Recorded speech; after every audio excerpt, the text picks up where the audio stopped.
Wabarakatuh. Waalaikumsalam warahmatullahi wabarakatuh. Ya, kabar sehat, Pak? Alhamdulillah sehat. Alhamdulillah. Bapak Sukartono datang dari Pontianak ya? Iya, dari Pontianak. Sendirian? Sama istri. Kebetulan ada tugas untuk menunggu cucu di Jogja. Oh, ada anak yang di Jogja ya? Ada anak di Jogja. Lahiran anak? Bukan, kebetulan tugas belajar ada panggilan untuk haji. Oh, jadi pulang ke Pontianak. Saya nunggu cucu. Baik, ini datang awalnya untuk nunggu cucu, tapi sekalian punya niat untuk hadir ke sini ya berarti? Iya, ya memang kebetulan saya kalau ke sini itu ya ini mesti harus ke sini. Ya, sekalian ya Pak, mumpung perjalanan jauh dari Pontianak ke Jawa, dimanfaatkan juga untuk memaksimalkan mendapatkan ilmu agama di sini. Pak Sukartono, kalau dari nama sebenarnya bukan asli Pontianak ya Pak? Bukan. Asli mana Pak? Aslinya dari Banjarnegara. Banjarnegara? Iya. Oh, sudah berapa tahun di Pontianak Pak? 54 tahun. Wow. Banjarnegaranya sudah hilang berarti logat Banjarnegaranya Pak? Ya masih, karena di sana banyak orang dari Jawa, terutama dari Pontianak itu pusatnya orang Kebumen. Oh, ternyata saudara-saudara Jawa masih banyak di sana ya? Banyak, ya, alhamdulillah. Baik, Pak Sukartono berarti kenal kajiannya dari mana? Ketika di Banjarnegara atau ketika di sini? Di Pontianak. Oh, pas di Pontianak? Pontianak, karena waktu itu setelah saya bebas tugas dari ASN, terus saya kepengen belajar agama yang kita mudah memahami gitu. Jadi waktu itu saya ngaji di Masjid Mukhlisin namanya. Ya, terus itu ketemu dengan kawan-kawan yang memang sudah ngaji di MTA di Jawa. Kebetulan tugas di Pontianak, jadi akhirnya lama-lama udah kita bergabung saja dengan MTA. Wah, ya ternyata saudara yang awalnya kenal di masjid ke kajian ternyata sudah mengikuti kajian di MTA juga ya? Iya, karena rata-rata yang dari Solo, dari Boyolali, dari Seragen itu banyak yang ngaji di situ. Jadi akhirnya bergabung di tahun 2010, 2 April tahun 2010. Oh, Bapak sudah mengikuti sejak awal Pontianak berdiri ya berarti? Iya. Masya Allah, alhamdulillah.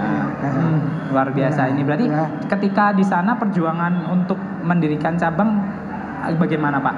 Ya alhamdulillah, setelah tadinya berkumpulnya di masjid, tapi suasana kurang kondusif. Ya karena banyak pemahaman yang itu akhirnya pindah setahun kemudian dari April 2011 pindah ngontrak sebuah rumah.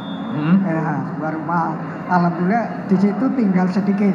Kalau dibilang kelompok hanya dibagi 2 kelompok saja. Tapi alhamdulillah dengan adanya kita menyiarkan ceramah dari Al Ustadz almarhum, beliau akhirnya lama-lama makin banyak dan alhamdulillah makin besar dan bisa membeli tanah dan sekalian kumpul-kumpul lagi sampai bisa membangun gedungnya. Gedungnya saat ini sudah sangat luar biasa bagus Pak di Pontianak ya? Ya alhamdulillah, ya ukurannya 17 kali 20 kali 30 yang berlantai 3. Alhamdulillah. Luar biasa ini bentuk pertolongan dari Allah Subhanahu Wa Taala karena kita mensiarkan isi Al-Quran itu ya Pak. Ya itulah karena setelah kami pahami ternyata ini selama ini kita tahu membaca tapi tidak tahu apa-apa, hanya jadi bacaan saja. Karena kurang mendalami mentadaburinya tadi Pak ya? Iya, karena ini pemahaman di tempat yang saya ikuti dulu itu ya hanya yang penting baca gitu. Tapi ternyata setelah kami ikuti di dalam kajian Majelis Tafsir Al-Quran, kita harus tahu maknanya. Bahkan kalau kita membaca hadis-hadisnya kita malah ngeri kalau kita hanya membaca saja. Luar biasa ini. Semangatnya dari Pak Sukartono ini kepada kita semoga nanti memotivasi kita untuk selalu belajar itu ya Pak. Dan yang penting adalah mengamalkannya tadi. Yang penting itulah kita belajar untuk diamalkan. Kita belajar untuk diamalkan.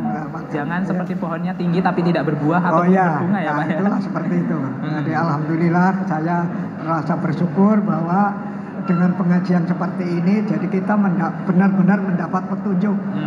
Jadi petunjuk itu bukan bentuk kelihatan penampilan, tapi kita amalkan dengan kenyataan di kesehariannya Pak ya. Kesehariannya. Baik Pak, ini kan tadi Bapak cerita kan mulai merutinkan mengaji setelah pensiun ya? Ya setelah pensiun. Kapan itu berarti Pak tahunnya? 2004. Oh 2004, wow sudah.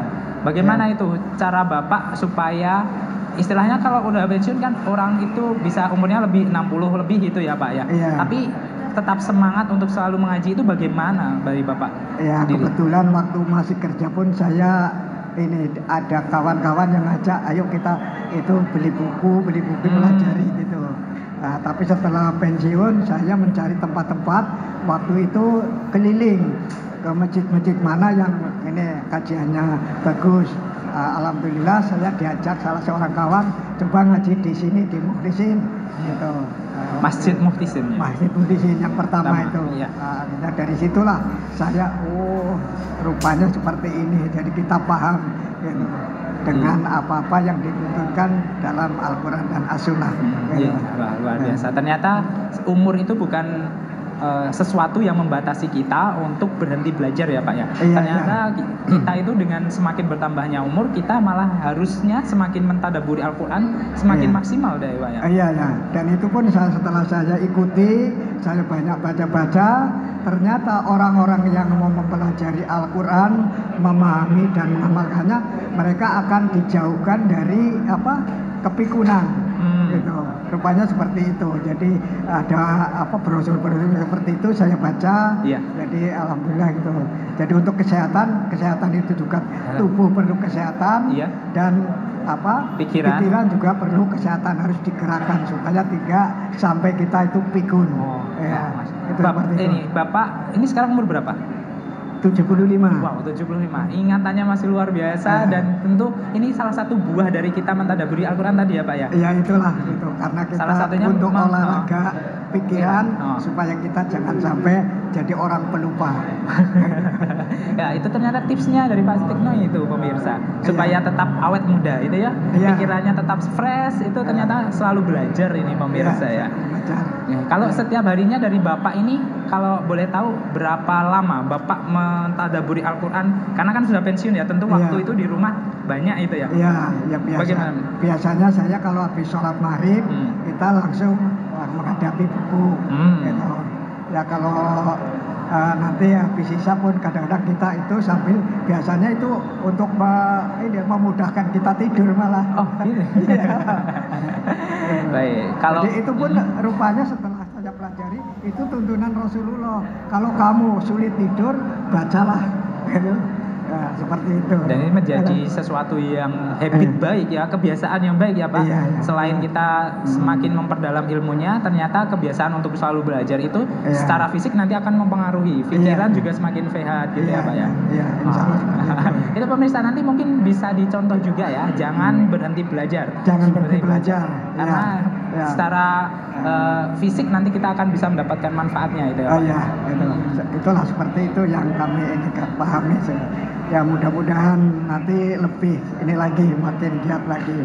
Ya anak-anak saya pun juga kebetulan ya ini alhamdulillah karena kita punya tanggung jawab untuk ngajak anak, istri dan anak untuk ikuti agama, keimanan itu ya karena tuntunan dari Al-Quran dan Nasional itu. Saya punya cucu juga ada di pondok. Alhamdulillah. Berarti semua keluarga sudah terarah untuk selalu dalam jalan agama Islam ini ya Pak ya? Ya, itulah kepenginnya seperti itu. Tapi kita kan memang kita ngikuti tuntunan yang ada. Baik, Masya Allah, luar biasa ini pemirsa. Cerita dan pengalaman beliau dalam mendidik pun patut kita contoh juga ini. Ternyata dalam waktu yang tidak singkat juga ya Pak ya, ketika mendidik itu tentu nanti akhirnya membuahkan hasil yang indah gitu Pak. Seperti itu. Baik Pak, ada pesan tidak Pak untuk para pemirsa di rumah supaya selalu tetap sehat pikirannya dengan selalu mentadaburi Al-Quran mungkin gitu ya? Silahkan. Assalamualaikum warahmatullahi wabarakatuh. Saudara-saudaraku yang ada di perwakilan Pontianak dan Kalimantan Barat, marilah kita bersama-sama untuk menekuni apa yang kita terima dari Allah Subhanahu wa Ta'ala, yaitu Al-Quran dan Sunnah. karena orang-orang yang mau mempelajari adalah orang-orang yang akan mendapat pertolongan Allah, seperti itu. Mudah-mudahan kita tetap istiqomah dalam menjalankan kewajiban ini, karena istiqomah ini adalah merupakan sesuatu yang dicintai oleh Allah, karena walaupun amal kalian itu sedikit tapi istiqomah, maka itulah amal yang terbaik. Demikian, terima kasih. Assalamualaikum warahmatullahi wabarakatuh. Waalaikumsalam warahmatullahi wabarakatuh. Baik, terima kasih ya Bapak, semoga sehat selalu dan mungkin nanti lain waktu bisa ketemu lagi ya Pak. Ya, baik, salam untuk keluarga di rumah ya Pak ya. Ya, waalaikumsalam. Baik, pemirsa, kembali ke rekan Tommy Alfaton. Baik, terima kasih rekan Wahid Arifuddin. Dan pemirsa, kami sampaikan kembali untuk